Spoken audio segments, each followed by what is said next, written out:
ఇప్పుడు కొత్తిమీర కారంతో గుత్తొంకాయ పెడుతున్నాను. అది ఉల్లిపాయలు జీడిపప్పు, ఉల్లిపాయలు జీడిపప్పు కొత్తిమీర వేసాను.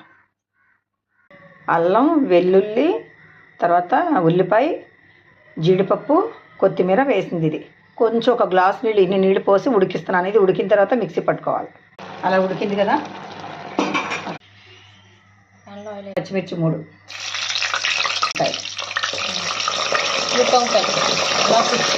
అలా కట్ చేసి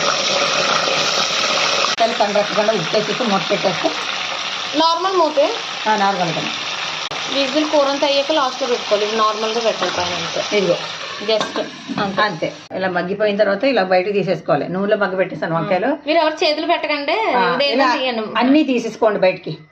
నువ్వు ఎక్స్పీరియన్స్ కూడా కొంచెం చేతితో చేస్తున్నావు కొన్ని. స్టార్టింగ్ ఫ్రై చేసుకున్న మసాలా అదంతా మిక్సీ పడేసుకోవాలి. పేస్ట్ ఆయిల్ వేసుకోవాలి. ఇలా ఉడకాలి, ఒక్కసారి నూనెలో మగ్గించాలి. ఇలాగా 1 నిమిషం చూడు. ఎడమంటే చిందులు పోతా అంటే పైకి ఎగిరిపోతుందండి. చెట్టుపట సౌండ్ కూడా వచ్చేది. స్టవ్ అంతా పెంట అయిపోయింది. ఇదిగో స్టవ్ అంతా పెంట అయిపోయింది. ఆయిల్ వేసి గ్రేవీ వేసిన తర్వాత మాక్సిమం లిడ్ క్లోజ్ చేసేయండి, అప్పుడే మంచిది. లేకపోతే ఇల్లంతా మంట మీద పెడితే అలా నీట్ గా బెటర్, స్లోగా కుక్ అవుద్ది. పసుపు యాడ్ చేసుకోండి. వేసాను కదా కారం, గ్రీన్ ఎల్లో రెడ్ 3 స్పూన్ల కారం, గరం మసాలా 1 స్పూన్. బాగా కలిపేసుకోవాలి. కలర్ చేంజ్ అయింది కారం వేసాక.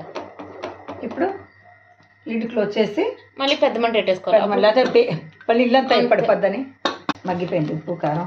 ఆయిల్ పైకి తేలితే చాలు, అయిపోయినట్టు కదా. అప్పుడు అది ఉడికినట్టు. ఇప్పుడు వంకాయలు చాలా జాగ్రత్తగా వేసుకోవాలి. వంకాయలు పేస్ట్ అయిపోతాయి లేదంటే. తర్వాత ఈ కొత్తిమీరలోని వాటర్